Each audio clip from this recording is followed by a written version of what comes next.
ஜெபம். கிருபையுள்ள எங்கள் நல்ல பிதாவே, நன்றியோடு உம்மை துதிக்கிறோம். மீண்டுமாக உம்முடைய சமூகத்தில் வருகிறோம். தேவரே, உம்முடைய வார்த்தையின் மூலமாக எங்களோடு பேசும். எங்கள் ஒவ்வொருவருக்கும் வேண்டிய உம்முடைய வார்த்தையை ஆகாரத்தை எங்களுக்கு தந்தள்ளும்படியாக செபிக்கிறோம். இரட்சகர் இயேசுவின் மூலம் வேண்டுகிறோம் நல்ல பிதாவே, ஆமென். ஆதியாகமத்தின் புஸ்தகம் 27ஆம் அதிகாரம் 34ஆம் வசனத்தை யாராவது வாசிக்கலாம்?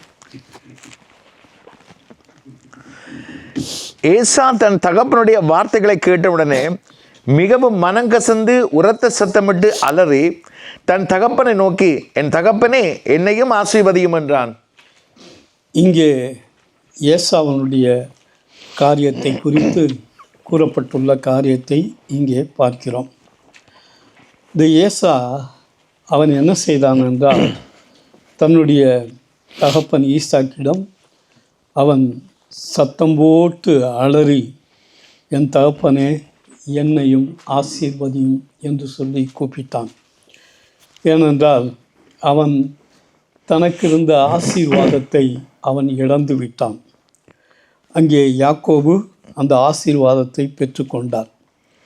ஆகவே ஆதியாகமத்தின் புஸ்தகம் 27:37 அங்கே ஈசாக்கு சொல்லுகிறார், அங்கே யாக்கோபை ஆசீர்வதித்து விட்டபடியினாலே அங்கே அவர் சொல்லுகிறார், இதோ நான் அவனை உனக்கு எஜமானாக வைத்தேன், அவன் சகோதரர் எல்லோரையும் அவனுக்கு ஊழியக்காரராக கொடுத்து அவனை தானியத்தினாலும் திராட்சை ரசத்தினாலும் ஆதரித்தேன். இப்பொழுதும் என் மகனே, நான் உனக்கு என்ன செய்வேன் என்று சொல்லி அங்கே ஈசாக்கு ஏசாவை ஆசீர்வதிக்க முடியாதபடிக்கு தன்னுடைய காரியங்கள் இருப்பதை அங்கே கூறுகிறதான காரியத்தை பார்க்கிறோம். அப்பொழுது ஏசா ஆதியாகமத்தின் புஸ்தகம் 27:38 அவன் கூறுகிறான், என் தகப்பனே, எனக்கு இந்த ஒரே ஆசீர்வாதம் மாத்திரமா உம்மிடத்தில் உண்டு, என் தகப்பனே, என்னையும் ஆசீர்வதியும் என்று சொல்லி ஏசா சத்தமிட்டு அழுதான் என்று சொல்லி பார்க்கிறோம். ஆசீர்வாதத்தை இழந்து ஆசீர்வாதத்துக்காக கதறுகிறதான ஒரு மனிதனை குறித்து இங்கே பார்க்கிறோம். வீடு, நிலம், சொத்து எல்லாம் இருக்கலாம். ஆனால் தேவனுடைய ஆசீர்வாதம் வித்தியாசமானது. அந்த தேவனுடைய ஆசீர்வாதத்தை ஒரு காலத்திலும் நாம் இழந்துவிடக்கூடாது. இங்கே ஈசாக்கு யாக்கோபை ஆசீர்வதித்தார். ஆனால் அதே போல ஏசாவை ஆசீர்வதிக்க முடியவில்லை. ஆக இந்த உலகத்தினுடைய தகப்பனுடைய ஆசீர்வாதம், மனிதர்களுடைய ஆசீர்வாதம் குறைவுள்ளது. கொஞ்சம்தான் அவர்களாலே ஆசீர்வதிக்க முடியும். ஆனால் தேவனிடத்தில் திரளான ஆசீர்வாதங்கள் உண்டு. அவர் எவரையும் எவ்வளவும் ஆசீர்வதிக்க முடியும். அவ்வளவு ஆசீர்வாதங்கள் தேவன் நமக்கு வைத்திருக்கிறார். ஆபிரகாமை அழைத்த போதே தேவன் சொன்னார், ஆதியாகமத்தின் புஸ்தகம் 12:1-2 தெரிந்த வசனங்கள் தான், வாசியுங்கள். கர்த்தர் ஆபிரகாமை நோக்கி, நீ உன் தேசத்தையும் உன் நிலத்தையும் உன் தகப்பனுடைய வீட்டையும் விட்டு புறப்பட்டு நான் உனக்கு காண்பிக்கும் தேசத்துக்கு போ. நான் உன்னை பெரிய ஜாதியாக்கி உன்னை ஆசீர்வதித்து உன் பேரை பெருமைப்படுத்துவேன். நீ ஆசீர்வாதமாய் இருப்பாய் என்று சொல்லி அங்கே கூறப்பட்டுள்ள காரியத்தை பார்க்கிறோம். அதற்கு பின்பாக நாம் பார்க்கும் பொழுது அப்படியே ஆபிரகாம் புறப்பட்டு போனார் என்று சொல்லி பார்க்கிறோம். அப்பொழுது வயது அவருக்கு 75. ஒருவேளை 30 வயசு 40 வயசில் சொல்லியிருந்தால் தைரியமாக பலன் இருக்குன்னு போகலாம். ஆனால் 75 வயசில் ஆண்டவர் சொன்னார், நீ உன்னுடைய தகப்பன் வீட்டை, சொந்தம், பந்து, அங்கே இருக்கிற எல்லாத்தையும் விட்டுட்டு போன்னு சொல்லும்போது அவங்களுக்கு அங்கே வீடு இருந்திருக்கலாம், அவருக்கு நிலங்கள் இருந்திருக்கலாம். ஆனால் எல்லாவற்றையும் விட்டுத்தான் அவர் போனார். சொந்தம் பந்தம் இருந்திருக்கலாம், உறவினர்கள் இருந்திருப்பாங்க, எல்லாத்தையும் விட்டுட்டு என்ன செஞ்சார்? கீழ்ப்படிந்து போனார் என்று சொல்லி பார்க்கிறோம். அந்த தேசத்தை சந்ததிக்கு என்ன செஞ்சார்? கொடுத்தார். அவர் எதற்காக அழைத்தாரோ அந்த காரியத்தை அவர்களுடைய சந்ததிக்கு கொடுத்தார். ஆகவே தான் இன்றைக்கும் அந்த தேசம், எருசலேம் தேசம், அந்த ஆபிரகாமுடைய சந்ததி தான் படிப்படியாக வந்து எல்லாருமே அங்குள்ள தேசத்திலே உள்ளவர்கள் தான் ஆண்டவர் சொன்னதன்படி செய்தார் என்பதை குறித்து பார்க்கிறோம். காரணம், முதலாவதாக ஆபிரகாமுடைய விசுவாசம், ரெண்டாவதாக ஆபிரகாமுடைய கீழ்ப்படிதல், மூன்றாவதாக அவரது உத்தமம். ஆதியாகமத்தின் புஸ்தகம் 17ஆம் அதிகாரம் 1ஆம் வசனத்தில் பார்க்கும் பொழுது அங்கே தேவன் சொன்னார், வாசிங்க 17:1. ஆபிரகாம் 99 வயதான போது, ஆபிரகாம் 99 வயதான போது கர்த்தர் ஆபிரகாமுக்கு தரிசனமாகி, நான் சர்வ வல்லமையுள்ள தேவன், நான் சர்வ வல்லமையுள்ள தேவன், நீ எனக்கு முன்பாக நடந்து கொண்டு உத்தமனாயிரு. நீ எனக்கு முன்பாக நடந்து கொண்டு உத்தமனாய் இரு. எந்த வயசுல சொல்றாரு? 99 வயசுலையும் சொல்றாரு, நீ உத்தமனாய் இரு. அப்போ அதற்கு முன்னாடியும் அவர் உத்தமனாக இருந்தார். 99 வயது ஆனபோதும் அவர் சொல்கிறாரு, இன்னும் நீ என்ன செய்யணும்? உத்தமனாக இருக்க வேண்டும் என்று சொல்லி அங்கே சொல்லுகிறார். உலகத்தில் இருக்கிற கிறிஸ்தவர்கள் எல்லாரும், ஆண்டவரே ஆபிரகாமை ஆசீர்வதித்தீரே, தாவீதை ஆசீர்வதித்தீரே, ஆபிரகாமை போல ஆசீர்வாதத்தை தாரும், தாவீதை போல கிருபையை தாரும் சொல்லி எல்லாரும் கேட்கலாம். ஆனால் வேண்டியது என்னவென்றால், இந்த வசனங்களிலே நாம் பார்க்கிறோம், முதலாவது அந்த விசுவாசம் நம்முடைய வாழ்க்கையிலே இருக்க வேண்டும். ரெண்டாவதாக கீழ்ப்படிதல் நம்முடைய வாழ்க்கையிலே இருக்க வேண்டும். மூன்றாவதாக உத்தமமான வாழ்க்கை இருப்பது அவசியமான காரியம். நாம் ஆண்டவராகிய இயேசுவின் மேல் மட்டும் விசுவாசம் உடையவர்களாக இருக்க வேண்டும். சிலரெல்லாம் பார்த்தோங்கன்னாக்க சொல்லுவாங்க, நான் அந்த சாமியையும் கும்பிட்றேன், இந்த சாமியையும் கும்பிட்றேன் அப்படிம்பாங்க. சில பேர் பார்த்திங்கன்னா ரோமன் கத்தோலிக்கிலேருந்து வந்திருப்பாங்க, இன்றைக்கி அவங்க மரியாதை கும்பிடுவாங்க, இல்லாட்டி வேறு ஆட்களையும் சேர்த்து கும்பிடுவாங்க. அப்படிப்பட்டவர்கள் ஒரு காலத்துலேயும் தேவனுடைய ஆசீர்வாதத்தை பெற்றுக்கொள்ள முடியாது. ஏனென்றால் ஆசீர்வாதம் யாருக்குள்ளே இருக்குன்னு சொன்னால், எபேசியர் 1ஆம் அதிகாரம் 3ஆம் வசனத்திலே பார்க்கிறோம், கிறிஸ்துவுக்குள் உன்னதங்களிலே சகல விதமான ஆசீர்வாதங்களினாலும் நம்மை ஆசீர்வதித்திருக்கிறார்.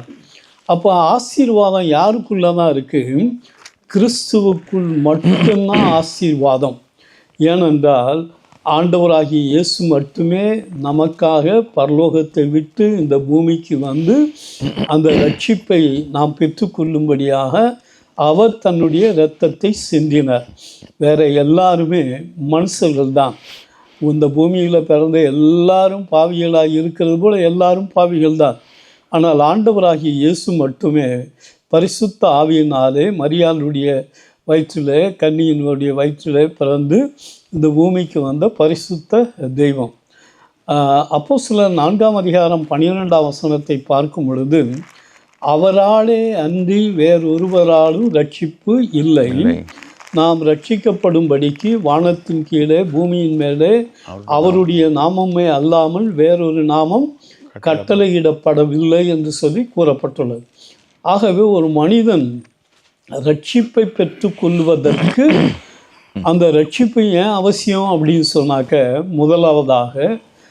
முதலாவது ஏசாயாவின் புஸ்தகம் 26ஆம் அதிகாரம் 1ஆம் வசனத்தை போடுங்க.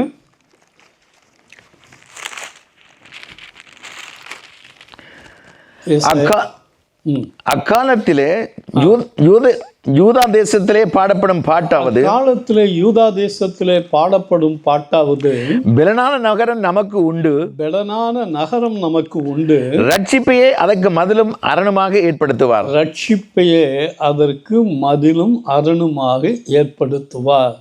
இது யாருக்கு சொல்லப்பட்ட ஜனங்கள்னா, சொல்லப்பட்ட காரியம் சொன்னாக்க அடிமைத்தனத்தில் இருந்ததான ஜனங்களுக்கு கொடுக்கப்பட்டதான வார்த்தை.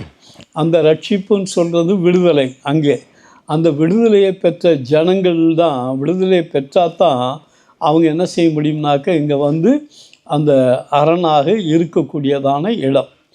அப்படியானால் நம்முடைய வாழ்க்கையில் இந்த ரட்சிப்பை பெற்றுக்கொள்ளும் பொழுது தான் நம்முடைய வாழ்க்கையில் நாம் தேவனுடைய பிள்ளைகளாக மாற முடியும். வெளிப்படுத்தின விசேஷம் 21ஆம் அதிகாரம் 24ஆம் வசனத்தை வாசிங்க.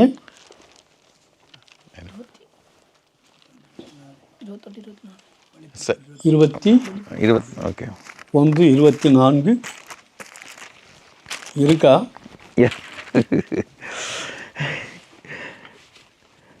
இருக்கா? ரட்சிக்கப்படுகிற ஜனங்கள் அதன் வெளிச்சத்திலே நடப்பார்கள். ரட்சிக்கப்படுகிற ஜனங்கள் அதனுடைய வெளிச்சத்திலே நடப்பார்கள்.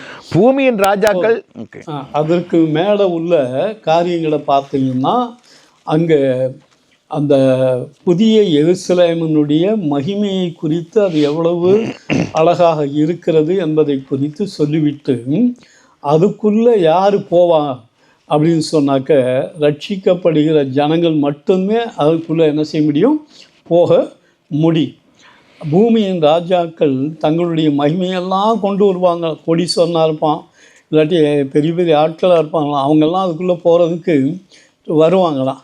ஆனால் அங்கே வேதம் சொல்லுது, பூமியின் ராஜாக்கள் தங்கள் மகிமையையும் கனத்தையும் அதற்குள்ளே கொண்டு வருவார்கள், தீட்டுள்ளதையும் அருவருப்பையும் எதுவும் அதில் என்ன செய்யாது, பிரவேசிக்காது. அப்போ ஒரு மனுஷன் தேவனுடைய ராஜ்யத்துக்குள்ளாக, பரலோக ராஜ்யத்துக்குள்ளாக செல்ல வேண்டுமானால் முதலாவது வேண்டியதான காரியம் அந்த ரட்சிப்பு. அந்த ரட்சிப்பை ஆண்டவராகிய இயேசுதான் கொடுத்தார்.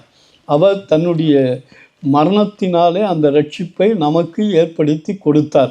வெள்ளியினாலும் அல்ல, பொன்னினாலும் அல்ல, விலையேற பெற்ற இரத்தத்தினாலே நாம் மீட்கப்பட்டவர்களாக இருக்கிறபடியினாலே நம்முடைய வாழ்க்கையினுடைய எல்லா விசுவாசமும் யார் மேலே தான் இருக்கணும்னா ஆண்டவராகி இயேசு மேல் மட்டும்தான் இருக்கணும். ஆண்டவர் இயேசு மேலேயும் நம்பிக்கை வச்சுக்கிட்டு வேறு எந்த ஒரு காரியத்திலையும் நம்பிக்கை வைத்தால் அந்த ரட்சிப்பை பெற்றுக்கொள்ள முடியாது. ஆகவே தான் தாவீது சங்கீதம் 40:4 நினைக்கிறேன், அதில் சொல்கிறாரு, கர்த்தரையே தன் நம்பிக்கையாக வைக்கிற மனுஷன் பாக்கியவான். அப்போ நம்முடைய வாழ்க்கையில் நாம் ஆண்டவராகிய இயேசுவை மட்டும் விசுவாசிக்கக்கூடியவர்களாக இருக்க வேண்டும். ஏனென்றால் கிறிஸ்துவுக்குள் மட்டும்தான் நம்முடைய வாழ்க்கையில் தேவன் ஆசீர்வாதத்தை வைத்திருக்கிறார் என்று சொல்லி பார்க்கிறோம். அது மட்டுமல்ல, இரண்டாவதாக நாம் பார்க்கும் பொழுது கீழ்ப்படிதல் அவசியமான காரியம். அதை குறித்து பின்னாக நான் சொல்லுகிறேன். கீழ்ப்படிதல் மிகவும் அவசியமான காரியம்.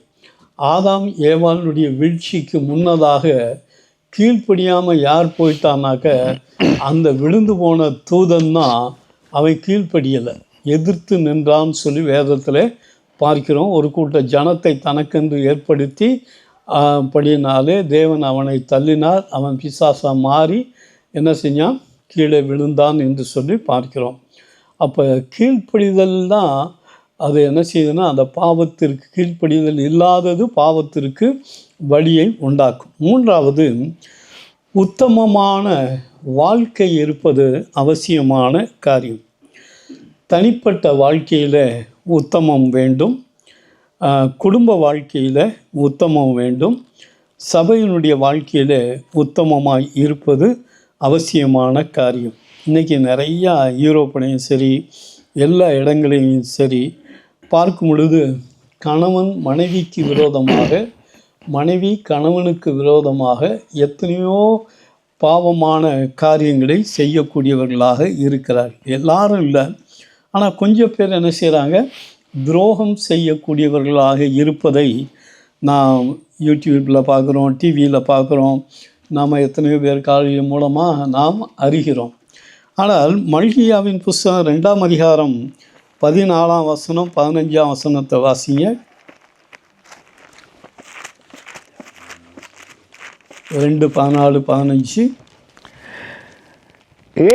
ஏனென்று கேட்கிறீர்கள், கர்த்தர் உனக்கும் உன் இளவயதின் மனைவிக்கும் சாட்சியாயிருக்கிறார். உன் தோழியும் உன் உடன்படிக்கையின் மனைவியாகிய அவளுக்கு நீ துரோகம் பண்ணினாயே. அவர் ஒருவனை அல்லவா படைத்தார், ஆவி அவரிடத்தில் பரிபூர்ணமாய் இருந்ததே, பின்ன ஏன் ஒருவனை படைத்தார்? தேவபக்தி உள்ள சந்ததியை பெறும்படிதானே. ஆகையால் ஒருவனும் தன் இளவயது மனைவிக்கு துரோகம் பண்ணாதபடிக்கு உங்கள் ஆவியை குறித்து எச்சரிக்கையாயிருங்கள். அங்கே சொல்லப்பட்டுள்ளதான காரியத்தை பார்க்கிறோம்.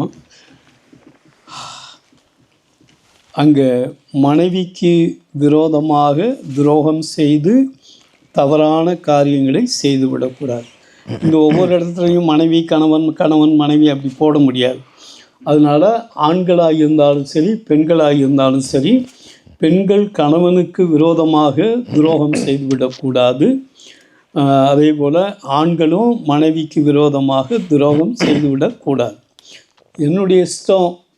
என்னுடைய இஷ்டப்படி நான் வாழ்வேன் என்று சொல்லி உலக மக்கள் நினைக்கலாம்.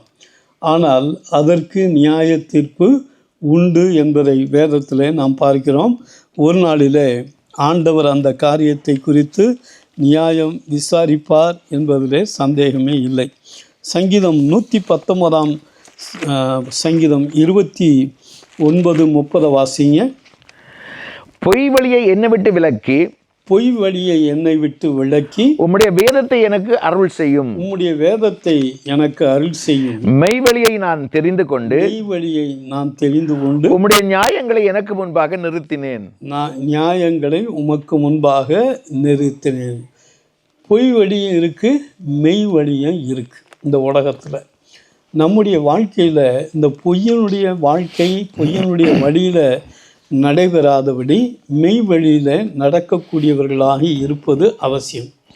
2 தீமோத்தேயின் புஸ்தகம் 2ஆம் அதிகாரம் 10ஆம் வசனத்தில் பார்க்கும் பொழுது, கிறிஸ்துவின் நாமத்தை சொல்லுகிற எவனும் அநியாயத்தை விட்டு என்ன செய்யணும், விலக வேண்டும் என்று சொல்லி கூறப்பட்டுள்ளது. ஏனென்றால் அநியாயம் யாரிடத்திலிருந்து வந்ததுன்னு சொன்னால் பிசாசினிடத்தில் இருந்து வந்ததான காரியம். பிசாசினிடத்தில் இருந்து வந்தது தான் என்னது? அநியாயம், அக்கிரமம், கொடுமை, இது எல்லாம் வந்தது. எசேக்கியேல் 28ஆம் அதிகாரம் 16ஆம் வசனத்தை வாசிங்க. நான் ஒவ்வொன்றா எடுக்கணும், அதுக்காக உங்களை வாசிக்க சொல்கிறேன். ஓகே. எசேக்கியேல் 28:16.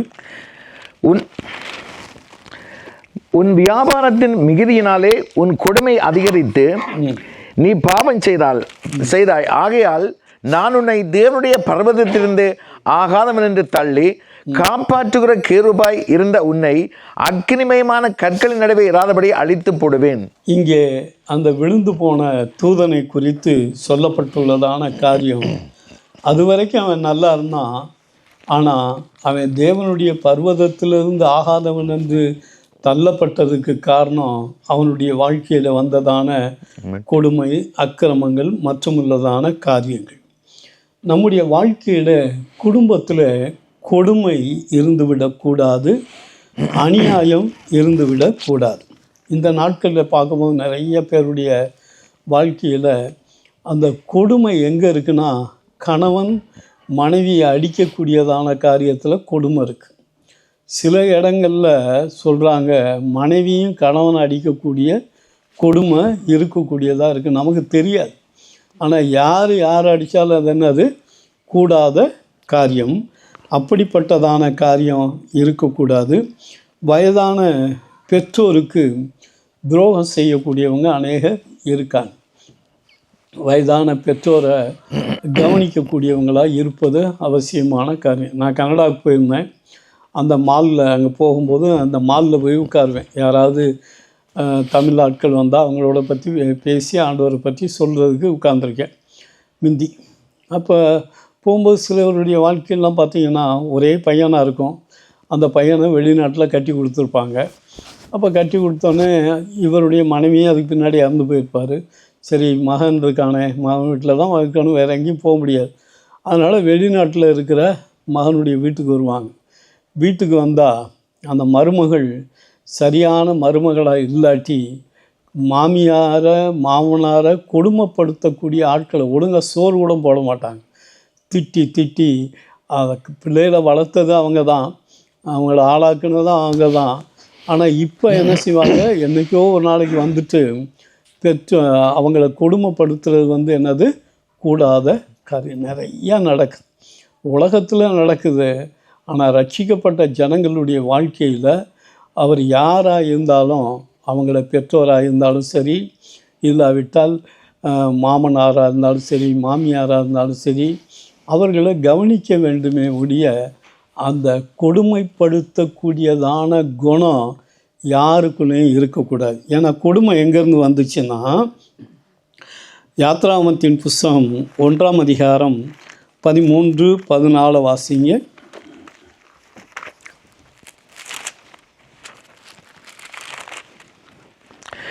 எகிப்தியர் இஸ்ரவேல் புத்திரரை கொடுமையாய் வேலை வாங்கினார்கள். எகிப்தியர் இஸ்ரவேல் புத்திரரை கொடுமையாக வேலை வாங்கினார்கள். சாந்தும் செங்கலுமாகிய இவைகளை செய்யும் வேலையினாலும் வயலில் செய்யும் சகலவித வேலையினாலும் அவர்கள் ஜீவனையும் கசப்பாக்கினார்கள். அவர்களை கொண்டு செய்வித்த மற்ற எல்லா வேலைகளிலும் அவர்களை கொடுமையாய் நடத்தினார்கள். கொடுமையாய் நடத்த அந்த கொடுமை செய்யக்கூடிய குணம் யார் குணம்னா, பார்வோனுடைய ஆவியினுடைய குணம்தான் கொடுமை செய்யக்கூடிய காரியம். ஆண்டவருடைய குணம் அன்பு நிறைந்த குணம். ஆக நம்முடைய வாழ்க்கையில் ஆண்டவராகி இயேசுவை இரட்சகராக ஏற்றுக்கொண்டு வந்திருக்கிறதான நம்முடைய வாழ்க்கையில் அன்புள்ளவர்களாக இருக்க வேண்டுமே ஒழிய மற்றவர்களை அவமானப்படுத்துறது, மற்றவர்களை வேதனைப்படுத்தக்கூடியதான காரியம், மற்றவர்களை கொடுமைப்படுத்தக்கூடியதான காரியம் நம்முடைய வாழ்க்கையில் ஒரு காலத்திலையும் இருக்கக்கூடாது. தேவன் அதை விரும்புகிற தேவன் அல்ல. ஏனென்றால் நம்முடைய வாழ்க்கையில் சபைக்குள்ளேயே வர்றவங்களை பாருங்கள், அவங்களுக்குள்ளே கிறிஸ்து ஒவ்வொருவருக்குள்ளேயும் இருக்கார். அப்படி இருக்கும்போது அவங்கள அவமானப்படுத்துகிறோம்னா என்ன அர்த்தம்? அவங்களுக்குள்ளே கிறிஸ்து இருக்கார். அவங்களுக்கு விரோதமாக செய்கிறோம்னால அவங்களுக்குள்ளே கிறிஸ்து இருக்கார். அப்படி கிறிஸ்து ஒவ்வொருவருக்குள்ளேயும் இருக்கும்போது அவங்களுக்கு விரோதமாக நாம் செயல்பட்டால் அதை ஆண்டவர் பொறுத்து கொண்டு இருக்க மாட்டார். ஆகவே தான் ஆண்டவர் சொல்கிறார், யோவான் 1 யோவான் 5ஆம் அதிகாரம் 1 வசனம் நினைக்கிறேன், வாசிங்க. இயேசுவானவரே கிறிஸ்து என்று விசுவாசிக்கிற எவனும் தேவனால் பிறந்திருக்கிறான். பிறப்பித்தவரிடத்தில் அன்பு கூறுகிற எவனும் அவரால் பிறப்பிக்கப்பட்டவனிடத்திலும் அன்பு கூறுகிறான். பிறப்பித்தவரிடத்தில் அன்பு கூறுகிற எவனும், பிறப்பித்தல் யாரு? ரட்சிக்கப்பட்ட நம்முடைய வாழ்க்கையில் நாம் ரட்சிக்கப்பட்டவர்கள் அவரால் பிறப்பிக்கப்பட்ட மற்றவர்களிடத்தில் என்ன செய்யணும்? அன்பு கூறணும். அதுதான் ஆண்டவர் நமக்கு வைத்திருக்கிற நியதி. சர்ச்சுக்குள்ளேருந்து ஒரு ஆள் அவன் ஒழிஞ்சு போட்டோம், இவன் இப்படி போட்டோம், இந்த குடும்பம் இப்படி போட்டோம், இப்படின்னு நினைக்கிறதே என்னது? தவறான காரியம். அப்போ பிறப்பித்தவரிடத்தில் அன்பு கூறுகிறவன் அவராலே பிறப்பிக்கப்பட்ட எல்லாரிடத்துலையும் என்ன செய்யணும்? அன்பு கூறணும். இந்த அநியாயம், கொடுமை இது வீட்டிலையும் இருக்கக்கூடாது, சபையிலையும் அந்த விதமான காரியங்கள் இருக்கக்கூடாது. அப்படிப்பட்டதான காரியங்களை செய்கிறவர்கள் மனம் திரும்புவது அவசியம். ஓசியாவின் புஸ்தகம் 5ஆம் அதிகாரம் 15ஆம் வசனத்தை வாசிங்க. ஓசியா 5:15. அவர்கள் தங்கள் குற்றங்களை உணர்ந்து என் முகத்தை தேடும் மட்டும் நான் என் ஸ்தானத்துக்கு திரும்பி போய்விடுவேன். தங்கள் அப்போ குற்றங்களை என்ன செய்யணுமா? உணரணும்.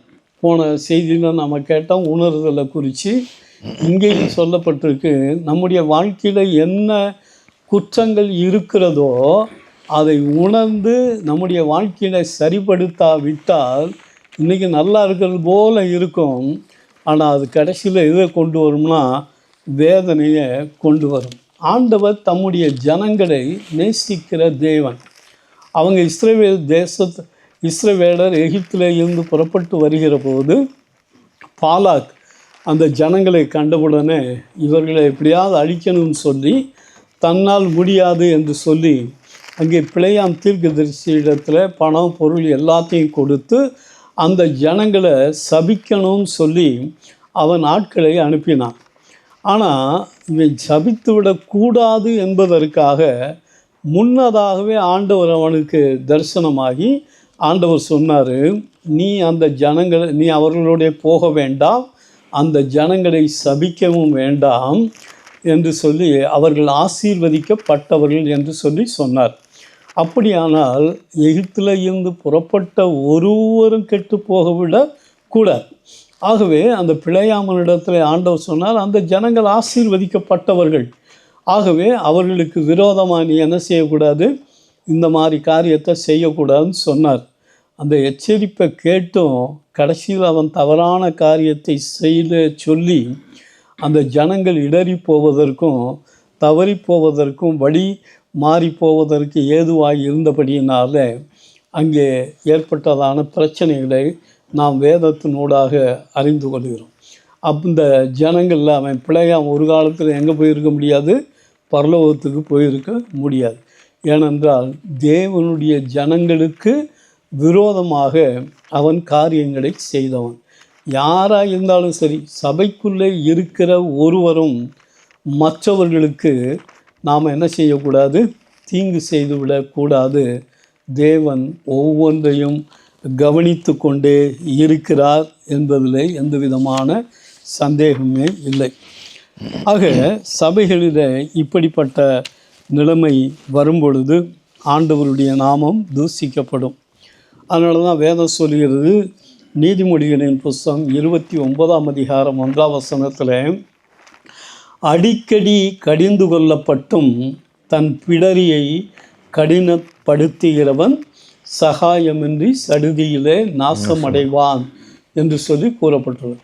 எத்தனையோ செய்திகளை கேட்டும் அவங்க மனம் மாறாமல் அதே விதத்தில் நான் இப்படி தான் இருப்பேன் அப்படிங்கிற நிலைமையில் தங்களை மாற்றிக்கொள்ளாமல் இருந்தால் வேதம் சொல்லுது, சகாயமின்றி சடிதியிலே நாசம் அடைவான். வேத வசனம் சொல்லுது, நான் சொல்லலை. அப்படின்னா என்ன அர்த்தம்? கேட்டு பார்ப்பார் ஆண்டவர். இல்லாட்டி ஒரு தட்டினார்னா அவ்வளோதான், எங்கேயாவது நொண்டியாக போய் உட்காந்து பெட்டில் படுக்க வேண்டியதுதான். இல்லாட்டி வேறு விதமான காரியங்கள் இப்படி ஏதாவது ஒரு விதத்தில் நமக்கு நடக்கலாம். நமக்கு தெரியாது, ஆண்டவர் செய்கிறவர் அல்ல. ஆனால் தவறான வழியில் போகும்போது அது என்ன செய்யும், ஏற்படக்கூடியதான காரியமாக இருக்கும். ஒரு சின்ன வியாதி வந்தாக்க போதும், அத்தோட சரி.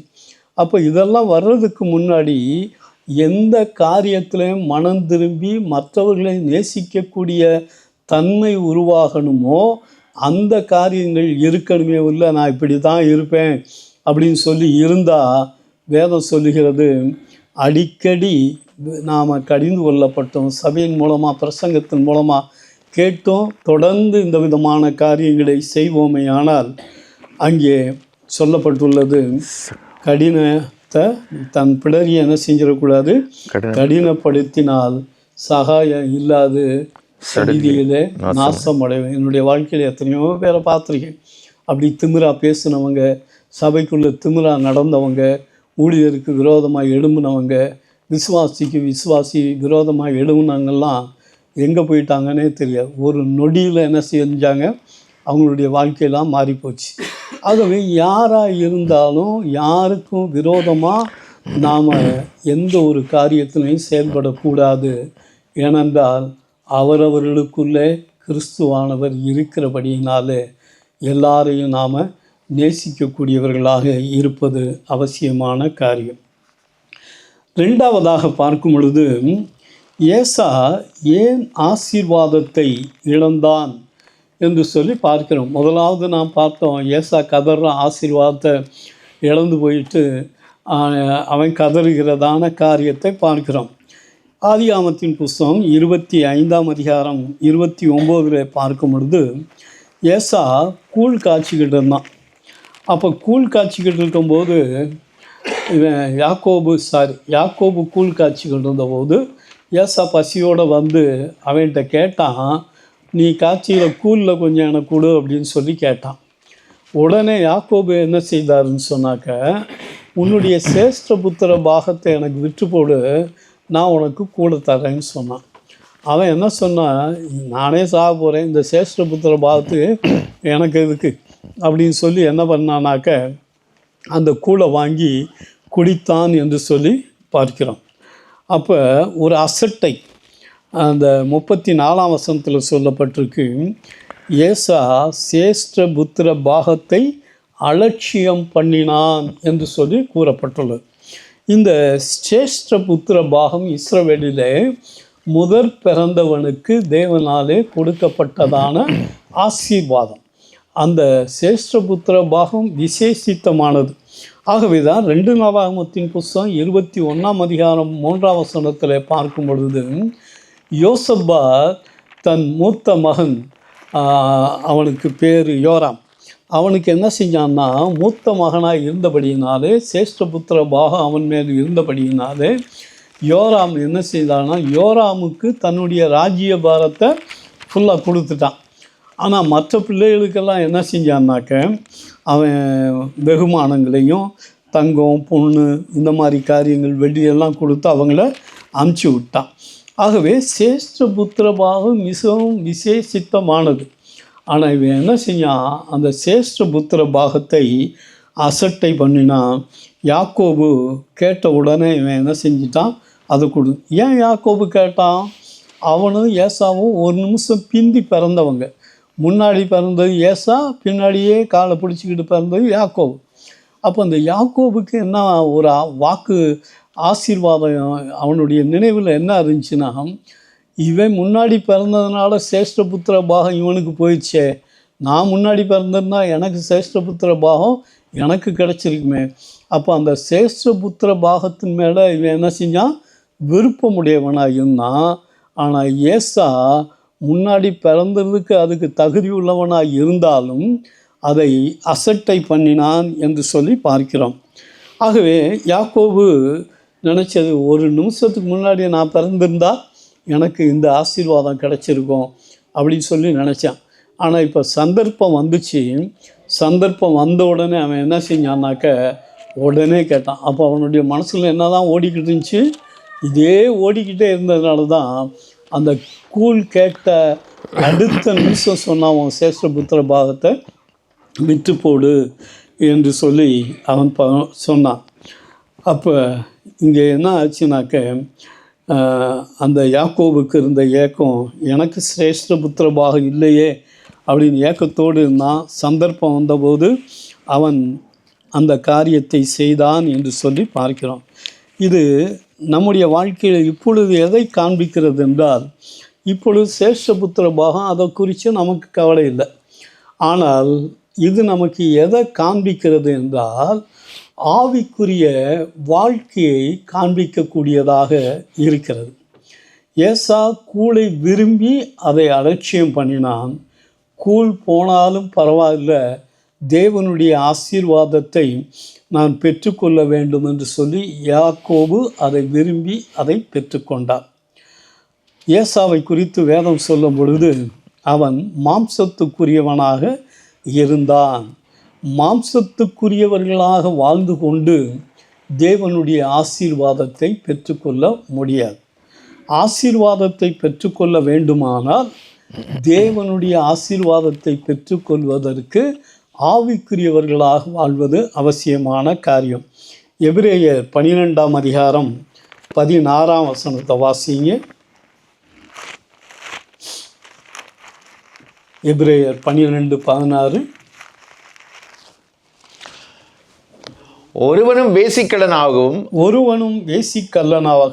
ஒருவேளை போஜனத்துக்காக தன் சேஷ்ட புத்திரபாகத்தை தன் சேஷ்ட புத்திர பாகத்தை விற்று போட்ட ஏசாவை போல சீர்கெட்டவனாகவும் இராதபடிக்கு எச்சரிக்கையாயிருங்க. எபிரேய நிருபத்தில் அவர் சொல்றாரு, எப்ப ஆதியாமத்தில் நடந்த அந்த காரியத்தை எபிரேய நிருபர் இங்கே கடைசியில் சொல்லும்போது சொல்கிறாரு, ஏசாவை போல அந்த சேஷ்ட புத்திர பாகத்தை அலட்சியம் பண்ணி, மாம்சத்துக்காக அலட்சியம் பண்ணி விற்று போட்ட ஏசாவை போல இருக்க வேண்டாம் என்று சொல்லுகிறார். அப்படியானால் இதிலிருந்து நாம் அறிந்து கொள்ள வேண்டிய காரியம், நாம் மாம்சத்தில் இருக்கிறோம், ஆனாலும் நாம் மாம்சத்தின்படி வாழக்கூடாது. நம்முடைய வாழ்க்கையில் ஆவிக்குரியவர்களாக நாம் இருப்பது அவசியம். ரோமர்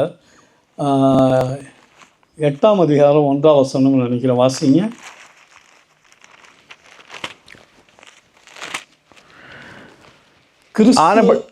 ஆனபடியால் கிறிஸ்து இயேசுவுக்கு உட்பட்டவர்களாய் இருந்து மாம்சத்தின்படி நடவாமல் ஆவியின்படி நடக்கிறவர்களுக்கு ஆக்கினை தீர்ப்பு இல்லை. ஆவியின்படியே நடக்கிறவர்களுக்கு ஆக்கினை தீர்ப்பு இல்லை. அப்படின்னா என்ன அர்த்தம்? நாம் ஆண்டவராகி இயேசுவை ஏற்றுக்கொண்டோம். நம்முடைய வாழ்க்கையில் மாம்சத்தின்படி நாம் நடக்கக்கூடாது, ஆவியின்படியே நடக்க வேண்டும். ஆனால் நாம் மாம்சத்தின்படி நடப்போமையானால் நம்முடைய வாழ்க்கையில் ஆக்கினை தீர்ப்பு உண்டு. ரட்சிக்கப்பட்டவர்கள்தான், ஞானஸ்தானம் எடுத்தவர்கள்தான், அபிஷேகம் பண்ணப்பட்டவர்கள்தான். ஆனாலும் மாம்சத்தின்படி நடக்கக்கூடியவர்களாக இருப்போமையானால் இந்த வசனம் கூறுகிறது, அவர்களுக்கு ஆக்கினை தீர்ப்பு உண்டு. ஆனால் ஆவியின்படியே நாம் நடப்போமையானால் நமக்கு ஆக்கினை தீர்ப்பு இல்லை என்று சொல்லி கூறப்பட்டுள்ளது. ஆகவே நம்முடைய வாழ்க்கையில் அந்த ஏசா அப்படி போனதுனால அவனுடைய வாழ்க்கையில் என்ன நடந்துச்சுன்னா, அவனுடைய சந்ததி பூரா அப்படியே தான் வந்தாங்க. ஏதோமியர் சந்ததி அப்படி தான் வந்தாங்க. அமலேக்கு தான் என்ன சொல்லி வேதத்தில் நாம் பார்க்குறோம், அந்த எகிப்தில் இருந்து அவர்கள் வந்தபோது அமலேக்கு அவர்களை வழிமறித்தார்கள் என்று சொல்லித்தான் பார்க்குறோம். அப்போ அந்த அமலேக்கு யாருன்னாக்க ஏசாவுடைய கொல்லு பேரன் தான் என்னது, அமலேக்கு. அப்போ அந்த அமலேக்கு ஏசாவனுடைய சந்ததி எல்லாமே யாக்கோபனுடைய சந்ததிக்கு துரோகம் செய்து கொண்டே வந்தபடியினாலே தான் ஆண்டவர் அங்கே சொல்லும்போது அந்த அமலேக்கை அடிக்க வேண்டும் என்பதற்காக அங்கே சொல்லுகிறார். ஆகவே நம்முடைய வாழ்க்கையில் இருக்க வேண்டிய காரியம், ஆவிக்குரிய வாழ்க்கையை அசட்டை செய்துவிடக்கூடாது. எப்படி ஆவிக்குரிய வாழ்க்கையை அசட்டை செய்கிறாங்கன்னா, சில பேர் பார்த்தீங்கன்னா 3 வாரம் ஞாயிற்றுக்கிழமை ஆராதனைக்கு போயிட்டோம்ல, இந்த வாரம் எங்கேயாவது பிக்னிக் போவோம், அந்த வாரம் போகாட்டி பரவாயில்ல அப்படின்னு என்ன அர்த்தம்? ஆவிக்குரிய வாழ்க்கையை அசட்டை செய்யக்கூடியதான செயல். ஆகவே ஆவிக்குரிய வாழ்க்கையில் நாம் முன்னேறி சென்று கொண்டே இருக்க வேண்டுமே ஒழிய, ஒரு காலத்திலும் ஆவிக்குரிய வாழ்க்கை இது போதும் அப்படிங்கிற திருப்தி நம்முடைய வாழ்க்கையில் வந்துவிடவே கூடாது. எத்தனை வருடம் ஆனாலும் நம்முடைய வாழ்க்கையில் ஆவிக்குரிய வாழ்க்கையில் வளர்ந்து கொண்டே போக வேண்டுமே ஒழிய, ஆவிக்குரிய வாழ்க்கையில் ஒரு காலத்திலும் திருப்தி வந்துவிடக்கூடாது. உலகத்தில் நமக்கு திருப்தி வரலாம், ஆனால் ஆவிக்குரிய வாழ்க்கையில் நமக்கு திருப்தி வந்துவிடக்கூடாது. தேவன் யாக்கோபோடு கூட அந்த ஆசீர்வாதத்தை அவன் விரும்பினபடியினாலே யாக்கோபோடு கூட இருந்தே தேவன் கிரியை செய்தார் என்பதை நாம் வேதத்தினூடாக அநேக காரியங்களை அறிய முடியும். நாம் பார்க்கும் பொழுது ஆண்டவர் கிரியை செய்தார். அங்கே யாக்கோபு தன்னுடைய மாமனார் வீட்டில் வந்து இருந்தார். அப்போ கொஞ்சம் வருஷம் இருந்துட்டார். அதுக்கு பின்னாடி லாபானுடைய முகமும் லாபானுடைய பிள்ளைகளுடைய முகமும் என்ன செஞ்சு வித்தியாசமாக போயிடுச்சு. அப்போ இந்த யாக்கோபுக்கு என்ன செய்கிறதுன்னு தெரியலை. ஏன்னா தகப்பனுடைய வீட்டுக்கு போக முடியாது, ஏசா போனால் கொன்று விடுவான், இங்கேயும் இருக்க முடியலை.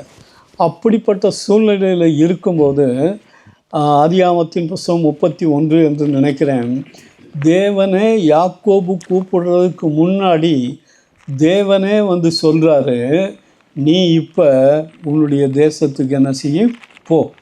ஏன் அப்படி போக சொன்னார்? யாக்கோபு என்ன செஞ்சார்? அந்த சூழ்நிலையில் என்ன செய்கிறதுன்னு தெரியாமல் இருந்தபோது அவர் கீழ்ப்படிந்து என்ன செஞ்சார்? போனார். ஆண்டவர்கிட்ட கேட்கல, எங்கே போகிறது என்ன போகுது ஒன்றும் கேட்கல. தேசத்துக்கு போகணும்னு சொல்லும்போது ஏசா இருப்பானே, அதெல்லாம் ஒன்றுமே கேட்கல, கீழ்ப்படிந்து போனார். அப்படி கீழ்ப்படிந்து போகும்போது பின்னாடி யார் வந்தா? பின்னாடி யார் வெற்றிக்கிட்டே வந்தா? எஸ். லாபான் வெற்றிக்கிட்டே வந்தான். முன்னாடி யார் எதிர்த்து வந்தா? ஏசா எதிர்த்து வந்தான். இப்போ பின்னாடி லாபான் வந்தான். நிறைய பேர் கேட்பாங்க, ஆண்டவர் தானே போக சொன்னார், பெரிய லாபானை தடுத்துருக்கலாமே, லாபானை ஏன் அனுப்பிச்சாருன்னு கேட்கலாம். அது சகஜம்தான். ஆனால் யாக்கோபு போனபோது லாபான் பின்னாடியே வந்தாலும் லாபானை ஆண்டவர் தடுக்கலை. ஏன் தடுக்கலைன்னா, அங்கே வேதத்தில் நாம் பார்க்குறோம், யாக்கோபை சந்திப்பதற்கு முதல் நாளிலே ஆண்டவர் என்ன செய்தார்னா, லாபானுக்கு சொப்பனத்தில் தோன்றி ஒரு காரியத்தை சொன்னார். நீ யாக்கோபோடே நன்மையை அன்றி தீமை ஒன்றும் பேசாதபடி எச்சரிக்கையாக இருன்னு சொல்லி சொன்னார். அப்போ மறுநாள் யாக்கோபை சந்திக்கும் போது அவன் சொல்கிறான், உனக்கு பொல்லாப்பு செய்ய எனக்கு வல்லமை இருக்குது, இது என்னுடைய தேசம், என்னுடைய ஜனங்கள். ஆனாலும் நேற்று ராத்திரி உன்னுடைய தேவன் எனக்கு சொப்பனத்தில் தோன்றி யாக்கோபுக்கு விரோதமாக நீ ஒன்றும் பேசக்கூடாதுன்னு சொன்னதுனால நான் உன்னை விட்டுட்டு போகிறேன் அப்படின்னு சொன்னார். அப்போ எதுக்காக லாபானை அனுபவிச்சார்? அவன் வர்றதுக்கு அனுபவிச்சார்னா, யாக்கோபுக்கு தெரியணும், என்ன தெரியணும், என்னை அனுப்பின தேவன் எனக்காக கிரியை செய்கிறார் என்பதை யாக்கோபு அறிந்து கொண்டபடியினாலே அவர் தைரியமாக அதுக்கு பின்னாடி போகிறார்.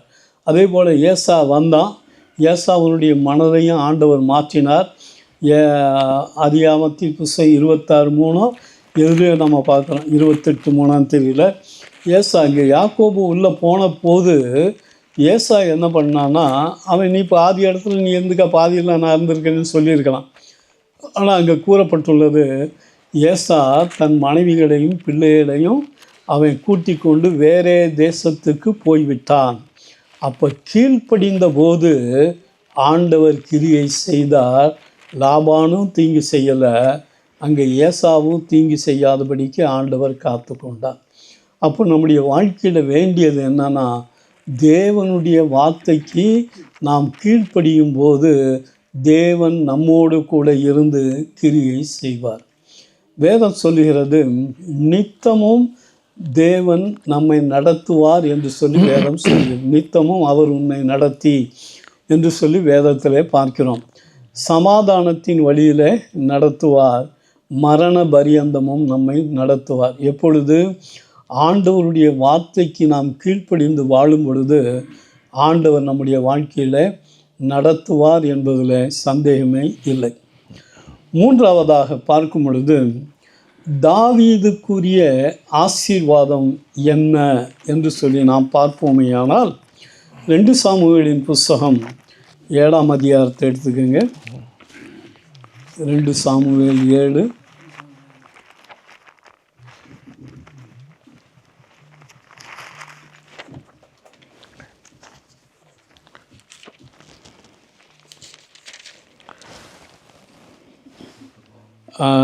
ஏழாம் வசனத்தை 8ஆம் வசனத்தை வாசிங்க. இப்போதும் நீ என் தாசனாகிய தாவீதை நோக்கி, சேனைகளின் கர்த்தர் சொல்லுகிறது என்னவென்றால் நீ இஸ்ரவேல் என்கிற என் ஜனங்களுக்கு அதிபதியாய் இருக்கும்படி ஆடுகளின் பின்னே நடந்த உன்னை நான் ஆட்டு மந்தையை விட்டு எடுத்து.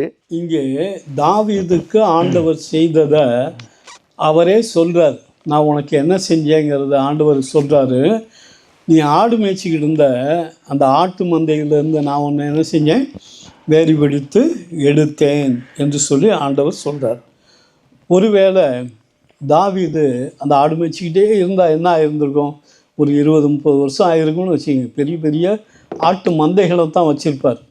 ஆனால் இப்போ ஆண்டவர் என்ன செஞ்சார், ராஜ்யபாரத்தையே அந்த நாட்டுக்கே அரசனாகும்படியான கிருபைகளை கொடுத்தார். ஆகவே தான் 9ஆம் வசனத்தில் பார்க்குறோம், நீ போன எவ்விடத்திலும் உன்னோட இருந்து உன் சத்துருக்கையெல்லாம் உனக்கு முன்பாக நிர்மூலமாக்கி பூமியில் இருக்கிற பெரியோர்களின் நாமத்திற்கொத்த பெரிய நாமத்தை உனக்கு நான் உண்டாக்கினேன் என்று சொல்லியும், அதே இதில் பார்க்கும் பொழுது 10ஆம் வசனத்தினுடைய பின்பகுதியில் நியாயக்கேட்டின் மக்களால் இனி சிறுமைப்படாமல் இருக்கும்படிக்கு அவர்களை நாட்டினேன். இஸ்ரவேல் ஜனங்களை குறித்து சொல்கிறார்.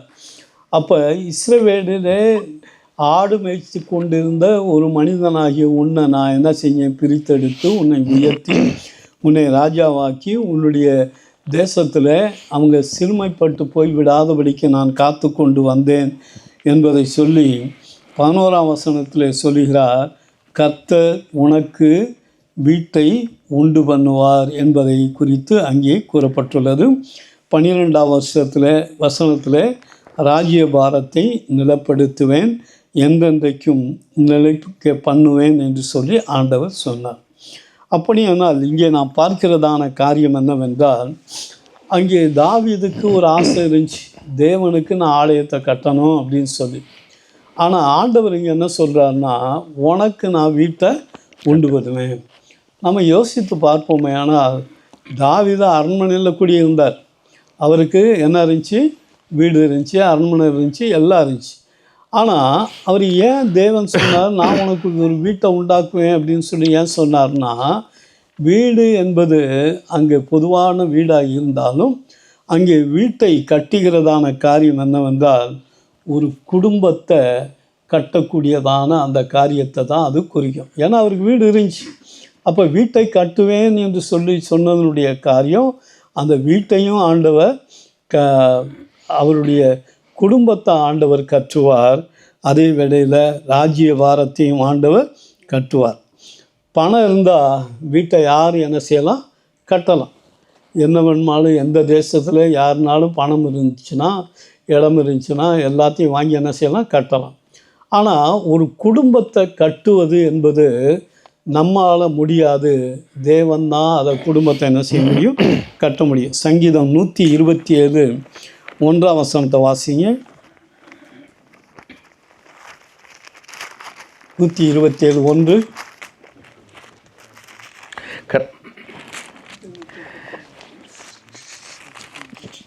கர்த்தர் வீட்டை கட்டாராகில், கர்த்தர் வீட்டை கட்டாராகில் அதை கட்டுகிறவர்களின் பிரயாசம் விருதா, அதை கட்டுகிறவர்களுடைய பிரயாசம் விருதா. சாலமோன் இதை எழுதுகிறார். அந்த சங்கீதத்தை எழுதுனது சாலமோன் என்று நினைக்கிறேன். அவர் என்ன சொல்கிறாரு? வீட்டை யார் தான் கட்ட முடியும்? யார் கட்ட முடியும்? தேவன் தான் வீட்டை கட்ட முடியும். நம்ம பொதுவான வீடு கட்டலாம், ஆனால் குடும்பம் நல்லா இருக்கணும்னு சொன்னாக்க யார் தான் கட்ட முடியும்? அவர் தான் கட்ட முடியும். ஏன்னா அவர் எழுதுகிறார்னா தன்னுடைய வாழ்க்கையில் அவர் குடும்பத்தை கட்ட விட்டுட்டார். அவருடைய பிள்ளை ஒருத்தமாக டிஸ்டம் தான் கொடுத்து 1000 மனைவியை குறித்தா எத்தனையோ பிள்ளைகள் இருந்திருக்கணும். ஆனால் ஒன்றும் தெரியல, ஒரே ஒரு ரெகபயாம் குறித்து தான் போட்டிருக்கு. அவனும் என்ன செஞ்சான்? முதியவர்களுடைய ஆலோசனையை கேட்காம சரியாக போயிட்டான். அப்போ இவருடைய வாழ்க்கையில் சொல்கிறாரு, அவருக்கே தெரிஞ்சிருக்கணும் இப்படி அந்நிய பெண்களோட வாழ்ந்து விக்கிரகங்களை கும்பிட்டதுனால தன்னுடைய வீடு நாசமாக போயிடுச்சு அப்படிங்கிற உணர்ந்து தான் அவர் என்ன பண்ணியிருக்கணும்? சரியாக இல்லைங்கிறத உணர்ந்து தான் இங்கே சொல்கிறாரு, கர்த்தர் வீட்டை கட்டாவிட்டால் ஒருவரும் என்ன செய்ய முடியாது? வீட்டை கட்ட முடியாது. அப்போ நம்முடைய வீடு மிகவும் முக்கியமான காரியம். அந்த வீடு கட்டப்பட வேண்டுமானால், கணவன் மனைவிக்குள்ள நல்ல உறவு இருக்க வேண்டுமானால், பிள்ளைகள் நல்ல ஒழுங்காக வாழ வேண்டுமானால், அவர்களுடைய வாழ்க்கை நல்ல விதமாக இருக்க வேண்டுமானால், தேவன் நம்முடைய வாழ்க்கையை கட்டக்கூடியவர்களாக இருப்பது அவசியமான காரியம். அப்போ தேவன் ஒரு வீட்டை கட்டினார்னா என்ன நடக்கும் அப்படின்னு சொல்லி நாம் பார்ப்போமே. ஆனால் சங்கீதம் 147 11 14 வரைக்கும் பார்க்கும் பொழுது, தமக்கு பயந்து தமது கிருபைக்கு காத்திருக்கிறவர்கள் மேல் கர்த்தர் பிரியமாய் இருக்கிறார். கர்த்தருக்கு பயப்படுகிற பயத்தோடு கீழ்ப்படிந்து ஒரு மனிதன் நடக்கும்போது இந்த பகுதிகளிலே சொல்லப்பட்டுள்ளதான காரியத்தை பார்க்கும் பொழுது அங்கே கூறப்பட்டுள்ளது 13ஆம் வசனத்தில், அவர் உன் வாசல்களின் தாழ்பாள்களை பலப்படுத்தி, வாசல்களின் தாழ்பாள்களை பலப்படுத்தி, உன்னிடத்தில் உள்ள பலப்படுத்த எதுக்காக பலப்படுத்துவோம்? ஏன் எல்லாத்துக்கும் வீடு போட்டுட்டு அதுக்கு ஒரு வாசப்படியை வச்சு பூட்டி வச்சுக்கிறோம்? ஏன் வச்சுக்கிறோம்? என்ன காரியம்? கள்ளன் வந்துடும். உங்களுக்கு தூக்கம் வந்துடக்கூடாது. அதனால தான் இப்போ உங்கள்கிட்ட கேள்வி கேட்க ஆரம்பிச்சிட்டேன். ஏன்னா தூங்குற நேரம் வந்துச்சு. பலப்படுத்தின்னு என்ன அர்த்தம்? பலப்படுத்தின்னு என்ன அர்த்தம்? பாதுகாப்பு. யார் சொன்னால்? சரி, பாதுகாப்பு பலப்படுத்தி எதுக்கு வீட்டுக்கு போடுறோம்? எல்லாத்தையும் வீட்டை கட்டி கடைசியில் வாசப்படியில் என்ன செய்வோம்? ஒரு பால் போட்டு கூட்டு வச்சு பொச்சிக்கிறோம். அது கனமாக போடுவோம். காரணம் என்னென்னா பாதுகாப்பு இருக்கணும். அப்போ அந்த பாதுகாப்பு எப்போ வரும்னா, ஒரு மனுஷன் தேவனுக்கு கீழ்ப்படிந்து அவருக்கு பயப்படுகிற பயத்தோடு வாழும் பொழுது ஆண்டவர் அவங்களுடைய வீட்டை பாதுகாப்பாக. அதோடு கூட இன்னொரு காரியம் என்னன்னு சொன்னால், சங்கீதம் 91:1 கூறப்பட்டுள்ளது, உன்னதமானவரின் மறைவில் இருக்கிறவன் சர்வ வல்லவருடைய நிழலிலே தங்குவான். அப்போ அவருடைய நிழலிலே தங்கக்கூடிய மனுஷனுக்கு தான் என்ன இருக்குது? பாதுகாப்பு இருக்குது.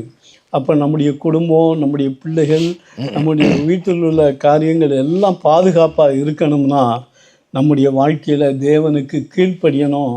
அதே வேளையில் கர்த்தருக்கு பயப்படுகிற பயம் இருப்பது அவசியம். ரெண்டாவதாக பார்க்கும் பொழுது 12ஆம் அதே வசனத்தில், உன்னிடத்தில் உள்ள உன் பிள்ளைகளை என்ன செய்கிறாராம்? ஆசீர்வதிக்கிறார் என்று சொல்லி பார்க்கிறோம். பிள்ளைகள் ஆசீர்வாதமாக இருக்கணும் அப்படின்னு சொன்னோன்னே, என் பிள்ளைக்கு 2 வீடு இருக்குது, 2 கார் இருக்குது, அவங்க ஆசீர்வாதமாக வாழ்கிறாங்க அப்படின்னு சொல்கிறது உலக மக்கள் சொல்லலாம். ஆனால் பிள்ளைகள் ஆசீர்வாதம்னா என்னன்னு சொன்னாக்க, அவங்க தேவனை இரட்சகராக ஏற்றுக்கொண்டு தேவனுடைய ராஜ்யத்துக்கு உள்ளவர்களாக அவர்கள் மாற வேண்டும். அதுதான் மிகவும் முக்கியமான காரியம். இந்த உலகத்தில் பிள்ளைகளுக்கு எல்லாத்தையும் வாங்கி கொடுத்து கடைசியில் அவங்க ஆண்டவரை ஏற்றுக்கொள்ளாமல் நரகத்துக்கு போயிட்டாங்கன்னா, இவ்வளவு பிள்ளைகளை நேசித்து எல்லாமே செஞ்சு என்ன பிரயோஜனம்? ஒரு பிரயோஜனமே கிடையாது. அப்போ அவர்களுடைய வாழ்க்கை நல்லா இருக்கணும்னா முதலாவது கீழ்ப்படிதலும் கர்த்தருக்கு பயப்படுகிற பயமும் இருக்கும்போது தான் பிள்ளைகள் ஆசீர்வாதமாக இருக்க முடியும். அதற்கு பெற்றோர்கள் மற்றொரு காரியத்தை செய்யணும். என்ன செய்யணும்னா, அவங்க சின்ன பிள்ளைகளாக இருக்கும்போதே தேவனுடைய வசனத்தை அவங்களுக்கு கொடுக்கணும். நீதிமொழிகளின் புத்தகம் 31ஆம் அதிகாரத்தில் பார்க்கும் பொழுது, பிள்ளைகள் எழும்பி அவர்களை பாக்கியவதி என்பார்கள் என்று சொல்லி கூறப்பட்டுள்ளது. எப்போ பிள்ளைகள் பாக்கியவதின்னு சொல்லுவாங்கன்னா, தன்னுடைய வாழ்க்கையில் நல்ல நிலைமையில் இருக்கும்போது பெற்றோரை பார்த்து சொல்லுவாங்க, நீங்கள் இப்படி எங்களை நல்ல ஆண்டவருக்குள்ளே நடத்தினதுனால நல்ல நிலைமையில் இருக்கோம் அப்படின்னு சொல்லுவாங்க. ஆனால் நம்ம பிள்ளைகளுக்கு தேவனுடைய வார்த்தையை போதிக்காதபடி நடத்தி விட்டோம் என்றால், அவர்கள் தவறான வழியில் போகும் பொழுது அவங்க சொல்லுவாங்க, என் தாய் தகப்பன் என்னை ஒழுங்காக வளர்த்துருந்தா, ஆண்டவரை பற்றி சொல்லியிருந்தா இந்த நான் தவறான வழிக்கு நான் போயிருக்க மாட்டேனேன்னு சொல்லி என்ன செய்வாங்க? குற்றப்படுத்துவார்கள். ஆகவே பெற்றோர்கள் செய்ய வேண்டியதான காரியம், தேவன் பிள்ளைகளை ஆசீர்வதிக்கிறார். ஆனால் நம்முடைய வாழ்க்கையில் பிள்ளைகளுக்கு தேவனுடைய வார்த்தையை ஊட்டி வளைப்பது அவசியம். ஆபிரகாமிடத்தில் தேவன் சொல்கிறதுக்கு முன்னாடி அங்கே வேற ஒரு இடத்துல சொல்லும்போது, ஆபிரகாம் தன்னுடைய பிள்ளைகளுக்கும் சந்ததிகளுக்கும் என்னை குறித்து அவன் என்ன செய்வான்? என்னுடைய கற்பனைகளையும் கட்டளைகளையும் கொடுத்து அவன் அறிவிப்பான் என்று சொல்லி கொடுப்பான் என்பதை குறித்து ஆண்டவர் அங்கே சொல்லுகிறதான காரியத்தை குறித்து பார்க்கிறோம். பெற்றோர்கள் பிள்ளைகளுக்கு சலுகை கொடுக்கலாம், செல்லமாக வளர்க்கலாம், தப்பு கிடையாது.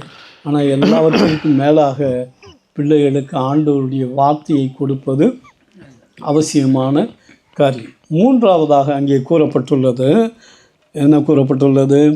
அவர் உன் எல்லைகளை சமாதானம் உள்ளவைகளாக்கி. வாழ்க்கையிட வேண்டியதான காரியம் அது சமாதானம். அந்த சமாதானம் ஆண்டவர்கிட்ட மட்டும்தான் இருக்குது. அந்த சமாதானத்தை ஆண்டவர் மட்டும் கொடுக்க முடியும். நான்காவதாக இங்கே கூறப்பட்டுள்ளது திருப்தி. வாழ்க்கையில் திருப்தியோடு வாழ்வதற்கு வேண்டிய அந்த கிருபைகளை ஆண்டவர் என்ன செய்கிறாரு?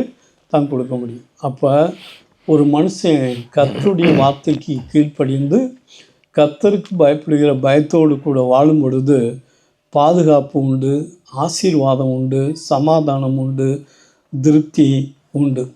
ஆகவே அந்த காரியங்களை குறித்து ஆண்டவரே சொன்னார். அப்படியானால் தாவீதுனுடைய வாழ்க்கையில் இருந்ததான காரியம் என்னவென்றால், அவர் கர்த்தருக்கு பயந்து நடந்தார் என்பதை வேதத்தில் நாம் பார்க்கிறோம். கர்த்தருக்கு பயந்து நடக்கும்போது ஆண்டவருடைய கண்கள் அவர்கள் மேலே இருக்கும். யோசேப்பு பாவ சோதனை வந்தபோது சொன்னார், தேவனுக்கு விரோதமாக இவ்வளவு பெரிதான பாவத்தை நான் செய்து நான் எப்படி வாழ முடியும், பொல்லாப்பு நான் செய்ய முடியாதுன்னு சொல்கிறார். அப்போ கர்த்தருக்கு பயப்படுகிற பயம் எங்கே இருக்கோ அங்கே தேவனுடைய ஆசீர்வாதம் என்ன செய்யும், வருகிறபடியினாலே நாம் இருக்க வேண்டும். ரெண்டாவதாக தாவீது செய்த காரியம் என்னன்னாக்க, அந்த கோலியாத் வந்தபோது அவர் சொன்னதான காரியம், இஸ்ரவேலின் தேவனுடைய சேனைகளை நிந்தித்தானே அப்படின்னு சொல்லி தான் அவர் என்ன செய்கிறார், தன்னுடைய உயிரையும் பணையம் வச்சு போகிறார். அப்போ அவருக்கு என்ன இருந்துச்சு, பக்தி இருந்துச்சு, தேவன் மேலே பக்தி இருந்தது. இன்றைக்கி சில பேருக்கு பயமும் இல்லை, பக்தியும் என்ன செய்யல இல்லை. ஏதோ பேருக்கு கிறிஸ்தவங்களாக வாழ்ந்து கொண்டு வர்றாங்களே ஒழிய தேவனுக்கு பயப்படுகிற பயமும் இல்லை, பக்தியும் இல்லை. ஆகவே தான் தாவீதுக்கு சவுலை கொல்வதற்கு சந்தர்ப்பம் வந்தபோது கூட அவர் என்ன செஞ்சார்னா சொல்கிறார், அபிஷேகம் பண்ணப்பட்ட மனுஷனுக்கு விரோதமாக கையை போட்டு யார் தப்பித்து கொள்ள முடியும் அப்படின்னு சொல்லி, அபிஷேகம் பண்ணப்பட்ட சவுல் தன்னை துரத்தி கொண்டே வந்தாலும் சவுலுக்கு விரோதமாக தாவீது என்ன செய்யலை, ஒரு காரியத்தையும் செய்யலை. ஆகவே தான் தாவீதுடைய வாழ்க்கையில் தேவனுடைய ஆசீர்வாதம் வந்தது. நம்முடைய வாழ்க்கையில் அபிஷேகம் பண்ணப்பட்ட விசுவாசிகளோ ஊழியர்களோ மூப்பர்களோ யாராக இருந்தாலும் அவர்களுக்கு விரோதமாக நாம் நினைக்கவும் கூடாது, மற்றவர்களிடத்தில் குறை சொல்லவும் கூடாது, அவர்களை குற்றப்படுத்தி பேசவும் கூடாது, அவர்களுக்கு விரோதமான எந்த ஒரு காரியத்தையும் நான் செய்யக்கூடாது. ஏனென்றால் தேவ அபிஷேகம் அவர்கள் மேலே இருந்துச்சு சவுலுக்கு. அதே போல் நம்முடைய வாழ்க்கையில் ஆண்டவர் நம்மை அபிஷேகித்து வைத்திருக்கிறார்.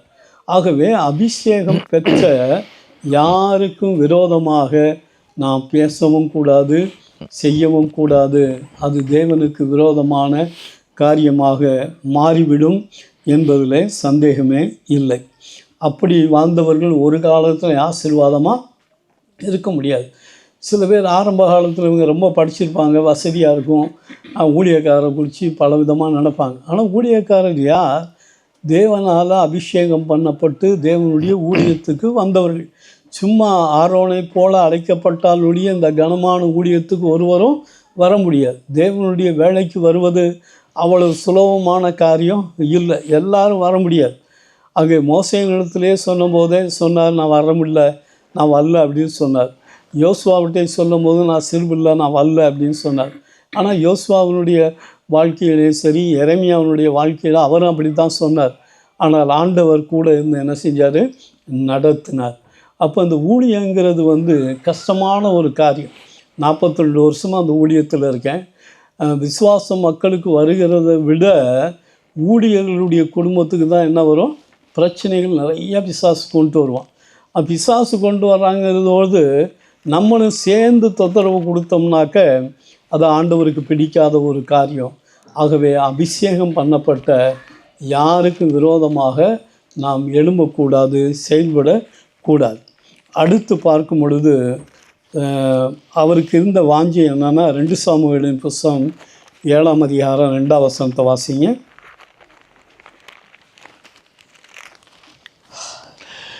ராஜா தீர்க்கதரிசியாகிய நாத்தானை நோக்கி, பாரும், கேதுரு மரங்களால் செய்யப்பட்ட வீட்டிலே நான் வாசம் பண்ணும்போது தேவனுடைய பட்டி திரைகளின் நடுவிலே வாசமாயிருக்கிறதே என்றான்.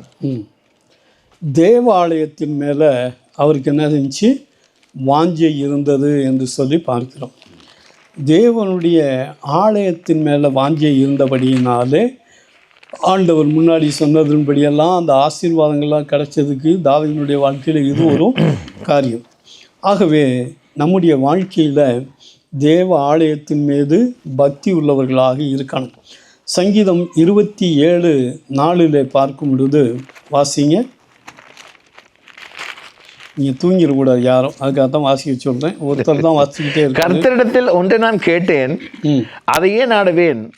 நான் கர்த்தருடைய மகிமையை பார்க்கும்படியாகவும் கர்த்தருடைய மகிமையை பார்க்கும்படியாகவும் அவருடைய ஆலயத்தில் ஆராய்ச்சி செய்யும்படியாகவும் அவருடைய ஆலயத்தில் ஆராய்ச்சி செய்யும்படியாகவும் நான் என் ஜீவனோட நாளெல்லாம் என் ஜீவனுள்ள நாளெல்லாம் கர்த்தருடைய ஆலயத்தில் தங்கியிருப்பதையே நாடுவேன். கர்த்தருடைய ஆலயத்தில் தங்கி இருப்பதையே நாடுவேன் என்று சொல்லி சொன்னார்.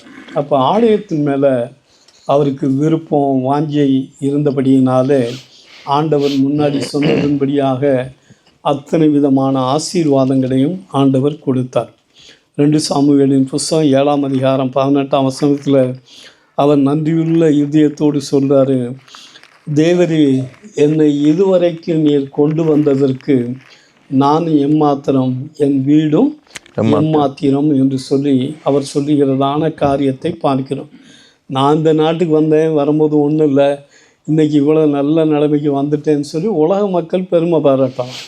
ஆனால் நம்முடைய வாழ்க்கையில் ஆண்டவர் இந்த நாட்டுக்கு வந்தபோது முதலாவது நமக்கு கொடுத்த ஒரு ஆசீர்வாதம் ரட்சிப்பு ஆண்டவர் நமக்கு கொடுத்தார். ஆமென். ரட்சிப்பு இல்லாமல் இருந்திருந்தால் நாம் என்றைக்கோ அழிஞ்சு போயிருப்போம். ரட்சிப்பை கொடுத்து சபையை குறித்து ஆண்டவர் நம்முடைய வாழ்க்கையில் ஆசீர்வாதத்தை கொடுத்திருக்கும் பொழுது நன்றியுள்ள ஒரு இருதயம் வேணும். அந்த தாவீதை என்ன செஞ்சுருக்கலாம், அவர் தேவன்கிட்ட போகும்போது என்ன சொல்லியிருக்கணும், அங்கே பார்க்கும் பொழுது அவருடைய வாழ்க்கையில் சங்கீதம் 34 பார்க்கும் பொழுது கர்த்தரை நான் எக்காலத்திலும் ஸ்தோத்தரிப்பேன், அவர் துதி எப்போதும் என் வாயிலே இருக்கும். எப்போ சொன்னார்? அந்த ஒரு ராஜாவினால், ராஜா முன்னாடி பைத்தியக்காரனை போல நடிக்க வேண்டி வந்து அந்த ராஜாவினால் துரத்தி விடப்படும் பொழுது அவர் சொல்கிறாரு, கர்த்தரை நான் எக்காலத்திலும் ஸ்தோத்தரிப்பேன், அவர் துதி என் வாயிலே இருக்கும். 8ஆம் வசனத்தில் பார்க்கும்போது சொல்கிறாரு, கர்த்தர் நல்லவர் என்பதை ருசித்து பாருங்கள், அவர் மேல் நம்பிக்கையாக இருக்கிற மனுஷன் பாக்கியவான். எந்த சூழ்நிலை மாறின போதும் ஆண்டவரை அவர் முறுமுறுக்கவே இல்லை. அவர் என்ன சொன்னார்னாக்க, ஆண்டவர்கிட்ட போய் என்ன கேட்டுக்கலாம், நான் பேசாமல் நிம்மதியாக ஆடு மேய்ச்சிக்கிருந்தேன், ஆண்டவரை என்னையா இப்படி கொண்டு வந்தீங்க, இப்போ எனக்கு என்ன இல்லை, இந்த மாதிரி தங்குறதுக்கு இடம் இல்லை. அங்கே ஒரு இடத்துல சொல்கிறார், ஆண்டவர்கிட்ட போய் கேட்குறாரு, ஆண்டவரே நான் எங்கே போய் தங்க அப்படின்னு போய் கேட்குறாரு. அப்போ ஆண்டவர் சொல்கிறாரு, நீ எப்ரோனுக்கு போ அப்படின்னு சொல்லி சொல்கிறார். அப்போ தங்குறதுக்கே இடம் இல்லை, சாப்பிட்றதுக்கு இடம் இல்லை. ஆசாரியனுடைய வீட்டில் போய் ஏதாவது சாப்பிட்றதுக்கு இருக்கா அப்படின்னு சொல்லி கேட்க வேண்டிய சூழ்நிலை. இன்னொரு இடத்துல சீமை தூசிக்க ஆரம்பித்தான். இன்னொரு இடத்துல அந்த ஒரு மனுஷன் அபிகாயருடைய கணவன் அவன் என்ன பண்ணானாக்க, அவன் நிந்தித்து பலவிதமான காரியங்களை பேசினான். அப்படி அவன் நிந்தித்து பேசின போது கூட ஆண்டவர் சும்மா இருக்கலை. அவனுக்கு என்ன செஞ்சார்னா, ஒரு வாதையை அனுப்பிச்சார், 10 நாளில் செத்து போனான். அப்போ ஊழியர்களுடைய வாழ்க்கையில் அவர்களுக்கு பிரச்சனைகள் வரும்போதோ, அவர்களுடைய வாழ்க்கையில் அவர்களை இழிவுபடுத்தி பேசுவதோ செயல்படுவதோ வரும்போது ஆண்டவர் பார்த்துக்கிட்டே இருந்து நியாயம் தீர்க்கக்கூடியவராக இருந்தார். இந்த தாவீது அவங்களுக்கு விரோதமாக ஒன்றும் செய்யலை, ஆனால் தேவன் என்ன செஞ்சார், அந்த காரியத்தில் நியாயம் செய்தார் என்பதை குறித்து வேதத்தில் பார்க்கிறோம். முறுமுறுக்கவே இல்லை. ஏன் ஆண்டவரே நான் பேசாமல் இப்படி இருந்திருக்கலாமே அப்படின்னு சொல்லி கேட்கல. ஊழியம் கஷ்டமான ஊழியம். ஏன்னா ஒரு சபை இருக்குன்னா சபையில் விசுவாசிகளோட போராடுறதை விட ஊழியர்களுக்கு தான் நிறைய பிரச்சனை கொடுப்போம். அதனால் நீங்கள் பாருங்கள், எத்தனையோ பேருடைய வாழ்க்கையில் ஊழியர்களுடைய வாழ்க்கையில் எத்தனையோ வியாதிகள், பிரச்சனைகள், போராட்டங்கள் வர்றதுக்கு என்னன்னா காரணம், பிசாசு அவங்கள தாக்குறதுக்கு முற்பட்டுருவான். அப்போ சபையினுடைய விசுவாசிகள் என்ன செய்யணும்னாக்க, ஊழியருக்காக ஜெபம் பண்ணணும். வேதம் சொல்லுகிறது எதிரேல, உங்களை நடத்துகிறவர்கள் உங்கள் ஆத்துமாக்களுக்கு உத்தரவாதிகளானபடியினாலே அவர்களுக்கு கீழ்ப்படிந்து அடங்குங்கள் என்று சொல்லி. பிளமோனில் பார்க்கிறோம், அங்கே ஒரு வசனம் இருக்குது, உங்களை பிளமோனில் சொல்லப்பட்டிருக்கு, நான் எடுத்து வாசிக்கிறேன்.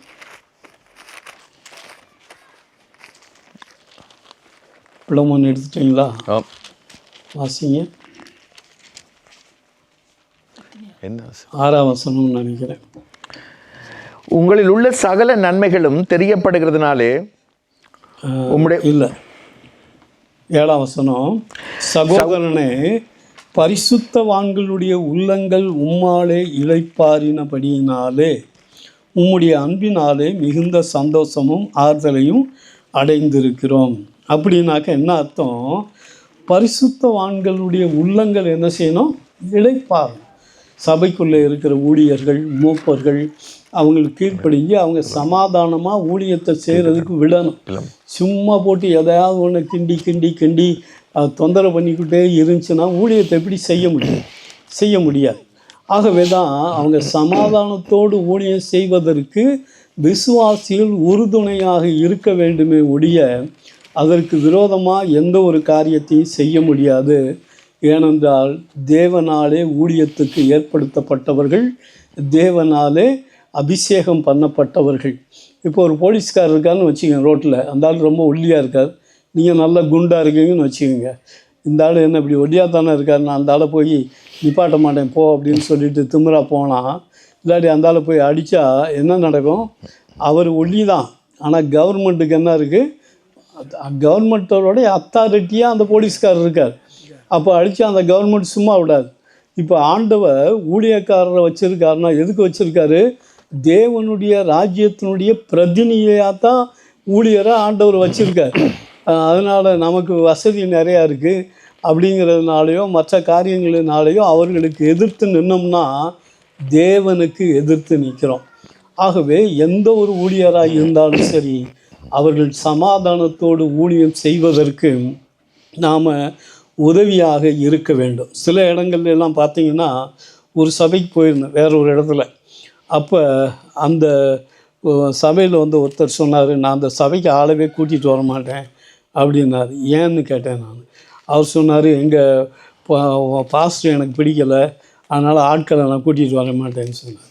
இவர் சபையை உண்டாக்குனார், ரத்தம் சிந்தி உண்டாக்குனது அவர்.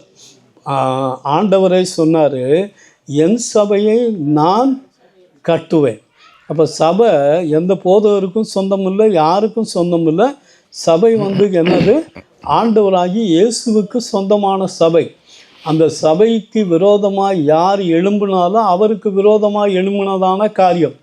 ஆகவே ஒரு மனுஷனோ தேவனுடைய ஊழியருக்கு விரோதமாகவோ சபைக்கு விரோதமாகவோ மூப்பர்களுக்கு ஆண்டவரால் ஏற்படுத்தப்பட்ட மூப்பர்களுக்கு விரோதமாகவோ செயல்பட்டால் அவர்களுடைய வாழ்க்கை, அவர்களுடைய குடும்பம், அவர்களுடைய பிள்ளைகளுடைய வாழ்க்கை ஆசீர்வாதமாக இருக்காது என்பதில் எத்தனையோ பேருடைய வாழ்க்கையை நாம் காண முடியும்.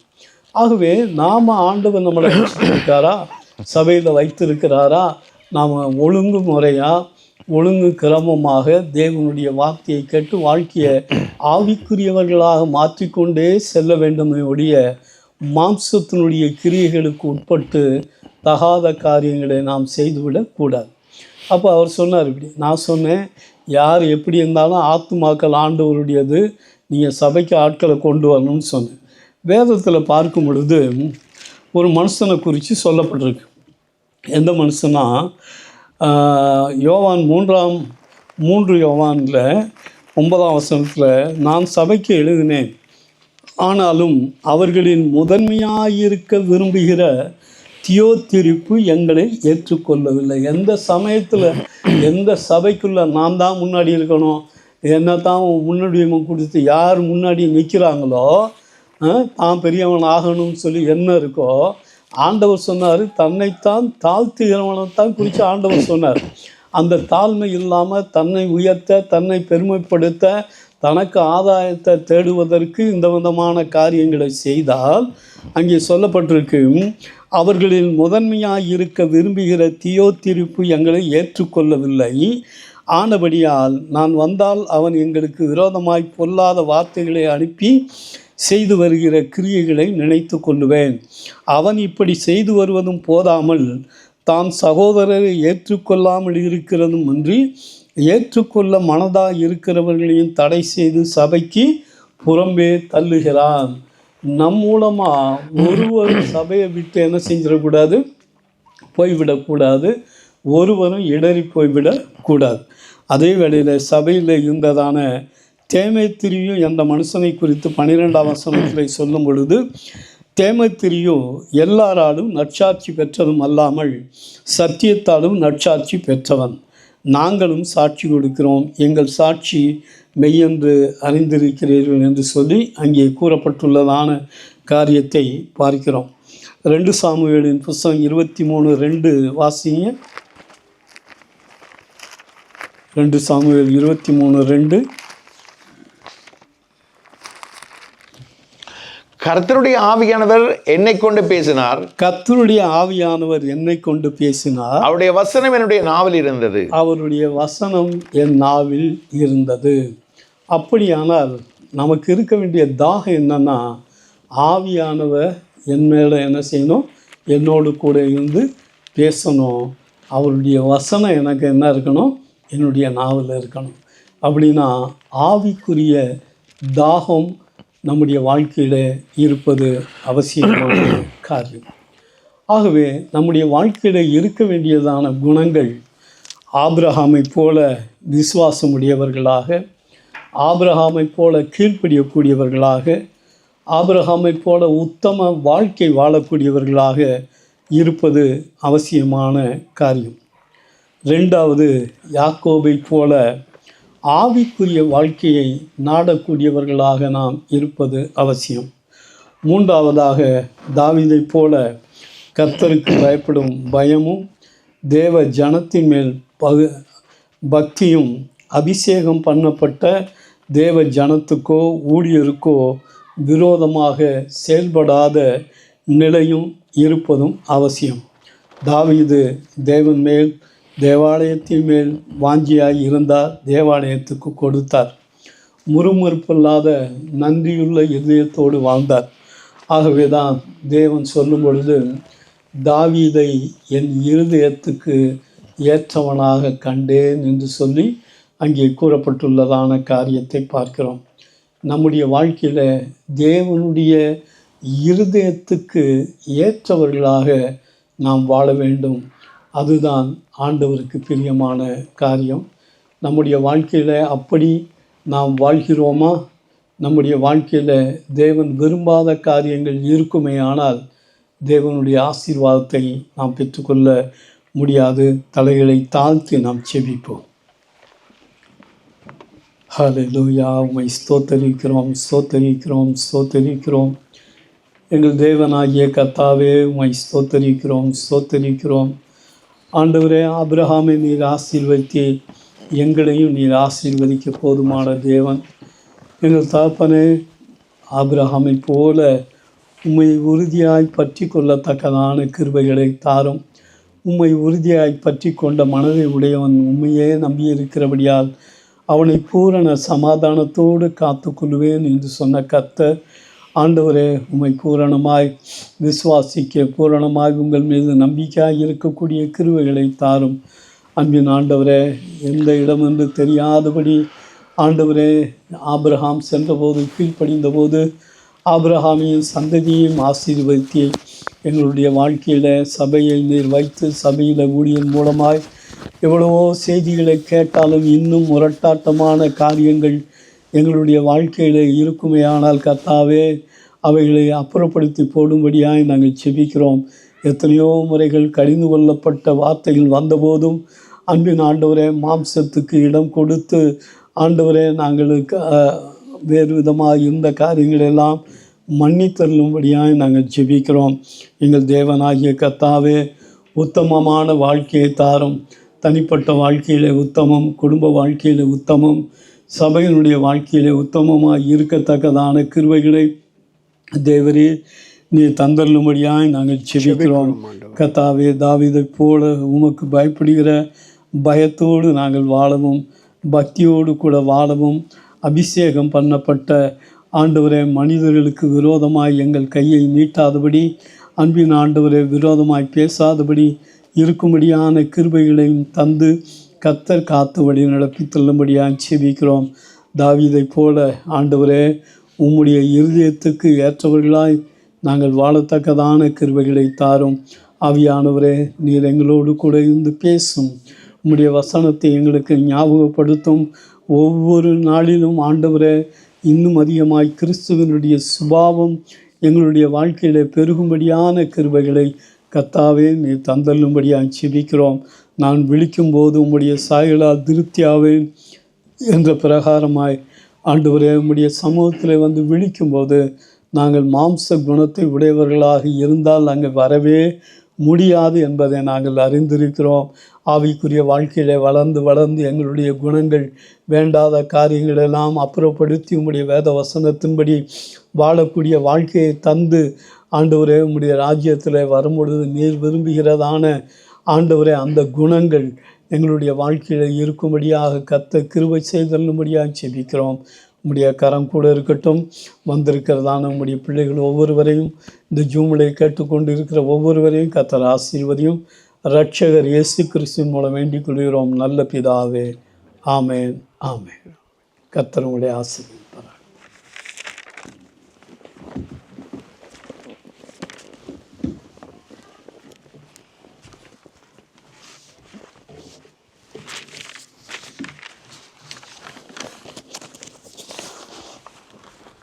ஹல்லேலூயா, ஹல்லேலூயா. நித்திரையோ ஹல்லேலூயா. ஆண்டவர் சபைக்கு தேவையான அநேக காரியங்களை எங்களுக்கு கற்றுக் கொடுத்தார். ஏனென்றால் ஆண்டவர் எங்களை நேசிக்கிறார். பக்கத்திற்கு சொல்லுங்கள், ஆண்டவர் உங்களை நேசிக்கிறார். ஆமென். ஆண்டவர் எங்களை நேசிக்கிறபடியினால்தான் நாங்கள் எல்லாரும் பலவீனர்கள் தான், ஆனால் பலம் கொடுக்கிற தேவன் எங்களோடு கூட இருக்கிறார். ஆமென். ஆகவே எங்களை பலப்படுத்தி, திடப்படுத்தி, ஆரோக்கியப்படுத்தி, வசனத்தினாலே எங்களை இருளை நீக்கி வெளிச்சத்தை கொடுத்து ஆண்டவர் சபையை மலைமேல் உள்ள பட்டணத்தை போல பிரகாசிக்க அவர் விரும்புகிறார். ஆமென். ஆகவே இந்த கடைசி காலத்தில் ஆண்டவர் தன்னுடைய சபை எடுத்துக்கொள்ளப்பட வேண்டும் என்று விரும்புகிறபடினால், சபை என்பது கட்டிடம் அல்ல, சபை என்பது நானும் நீங்களுமா தான் இருக்கிறோம். ஆமென். ஆகவே இதை கற்றுக்கொண்ட நாங்கள் பார்த்தபடி 119 சங்கீதம் 97 105 வரை வாசித்த வசனங்களின்படி நாங்கள் அதை காத்துக்கொண்டு, அதை உணர்ந்து, அதை எங்களுக்குள் வைத்து காப்பாற்றி நாங்கள் வழிநடத்தி இதோடு நடக்க வேண்டும் என்ற அந்த வாஞ்சையும் தவனமும் எங்களுக்குள்ளே இருக்கும் பொழுது ஆண்டவர் நிச்சயம் மற்ற காரியங்களை செயல்படுத்துவார். ஆமென். எழுந்திருப்போமா, தேவ சமூகத்தில் நன்றி செலுத்துவோம். எங்களை இருதயத்தை திறந்து கொடுப்போம். எங்களை இருதயத்தில் விதைக்கப்பட்ட அந்த வசனங்களை பிசாசு திருடி விடாதபடி, அல்லது அந்த வசனத்துக்கு இடையிலே களைகளை கொண்டு போட்டு விடாதபடி, விதைத்து விடாதபடி தேவ பிள்ளைகள் எங்களை நாங்கள் பாதுகாத்து கொள்ள வேண்டும். ஆகவே இந்த வசனம் எங்களுக்குள்ளே கிரியை செய்ய வளர பிசாசு எந்த விதத்திலும் அவன் இடம் கொடுக்க மாட்டான். ஆகவே தேவ பிள்ளைகள் அதை நல்ல நிலத்திலே விதைத்த விதையை போல அது வளரத்தக்கதாக நாங்கள் 100 மடங்கு அது வளரணும். ஆகவே அதற்கு நாங்கள் தான் பாதுகாக்க வேண்டும். மற்றவர்களுடைய கலைகளையோ, மற்றவர்களுக்கு சொல்கிற காரியங்களையோ, தேவனுக்கு விரோதமாக சொல்கிற காரியங்கள் தான் கலைகள். அதை எங்கள் இருதயத்திலே போட்டு ஆண்டுடைய வார்த்தையை அந்த கலைகள் வளர்ந்து மூடி விடாதபடி, அந்த வார்த்தைகள் எங்களுடைய வாழ்க்கையிலே கிரியை செய்ய முடியாதபடி வர்ற எல்லா காரியங்களையும் தேவ பிள்ளைகளாகிய நாங்கள் தான் மேற்கொள்ள வேண்டும். அந்த மேற்கொள்ளும் பலத்தை ஆண்டவர் எங்களுக்கு கொடுத்திருக்கிறார். எல்லோரும் நன்றி செலுத்துவோமா? தேவன் எங்களுக்குள்ளே விதைத்திருக்கிறார். நாங்கள் எப்படி வாழ வேண்டும், எப்படி இருக்க வேண்டும், எப்படி செயல்பட வேண்டும், இது கடைசி காலத்தில் சபைக்கு கொடுக்கிற ஒரு பிரதான ஒரு எச்சரிக்கையாக இது இருக்கிறது. ஆகவே சபையும் சரி, யூடியூப்பில் நீங்கள் பார்த்து கொண்டிருக்கிற ஒவ்வொருவரும் சரி, உங்களுடைய வாழ்க்கையை கர்த்தருக்கு ஒப்புக் கொடுங்க. வாழ்க்கையை கர்த்தருக்கு ஒப்புக் கொடுக்கும் பொழுது விதைத்த வசனங்கள் உங்கள் இருதயத்திலிருந்து எடுபடாதபடி தேவ பிள்ளைகள் அதை பாதுகாத்து கொள்ளும் பொழுது இன்னும் அதிகமான ஒரு வாழ்க்கையும் இன்னும் கர்த்தருக்குள்ளே பலப்படத்தக்கதான ஒரு காரியத்தை ஆண்டவர் செய்ய வல்லமை உள்ள தேவனாக இருக்கிறார். ஆமென். ஆகிய கற்றத்துக்கு நாங்கள் நன்றி செலுத்தி கர்த்தருங்களை கற்றுக் கொடுத்துக்கிற காரியங்களை பெற்றுக்கொண்ட நாங்கள் அதை பாதுகாத்து வழிநடத்தும்படியாக தேவனிடத்தில் நாங்கள் ஜெபம் பண்ணுவோம். பரலோக தகப்பனே, சர்வ வல்லமையுள்ள தேவாதி தேவனையே உடைய கரத்தில் ஒப்புக் கொடுக்கிறோம். அப்பா, கற்றுக்கொண்டது ஆண்டவர் எங்கள் இருதயத்தில் விதைக்கப்பட்டிருக்கிறது ராஜா. அந்த விதை ஆண்டவரை 100 மடங்கு வளரத்தக்கதாக கர்த்தருடைய வார்த்தையானது ஆண்டவரை சும்மா ஆண்டவரை அது போகாது. அது தன் கிரியைகளை எல்லாவற்றையும் செய்து எங்களை திடப்படுத்தி, பலப்படுத்தி, ஆரோக்கியப்படுத்தி, சுகப்படுத்தி ஆண்டவரை எழுந்து நிற்கத்தக்கதான பலத்தை அது எங்களுக்கு கொடுக்குமாப்பா. எந்த சோர்வுகளும், பலவீனங்களும், துக்கங்களும், கஷ்டங்களும், வேதனைகளும் ஆண்டவரை எங்களுக்குள் வந்தாலும் அதை எல்லாவற்றையும் நீக்கக்கூடிய வல்லமை உம்முடைய வார்த்தைக்கு உண்டு ஆண்டவரே. அந்த வார்த்தை எங்களுக்குள்ளே நீ போட்டதுக்காக நன்றி. வார்த்தையை கொடுத்த உங்களுடைய தாசனை உங்களுடைய கரத்தில் ஒப்புக் கொடுக்கிறோம். தொடர்ந்தும் அவரை ஆண்டவர் இந்த ஈரோப்பா தேசத்தில் நீ பயன்படுத்தும்படியாக உம்முடைய கரத்தில் ஒப்புக் கொடுக்கிறோம். இயேசு கிறிஸ்துவின் நாமத்தினாலே ஜெபம் பண்ணுகிறோம் நல்ல பிதாவானவர். ஆமேன். ஆக இந்த சர்வீஸ் முடிய யூத்துடைய சர்வீஸ் இருக்கிறது. ஆகவே அதற்கும் பாஸ்ரையா தான் வசனத்தை கொடுப்பார். நீங்கள் பெற்றோராய் நீங்களும் வந்து பின்னுக்கு இருந்து இதில் கலந்து கொள்ளலாம். கர்த்தர் உங்களை ஆசீர்வதிப்பாராக. எல்லாருமே சேர்ந்து சொல்லுவோமா? என் ஆத்துமாவே கர்த்தரையே சோத்தரி, என் முழு உள்ளமே அவருடைய பரிசு நாமத்தை சோத்தரி. என் ஆத்துமாவே கர்த்தரையே சோத்தரி, அவர் செய்த சகல வாங்களையும் ஒருபோதும் மறவாது. ராஜ்யமும் வல்லமையும் மகிமை என்றென்றங்கள் இயேசு கிறிஸ்துவுக்கு. ஆமேன். கர்த்தர் உங்களை ஆசீர்வதிப்பாராக. ஆமேன். ஒருவரை வாழ்த்தி நாங்கள் கடந்து போவோம்.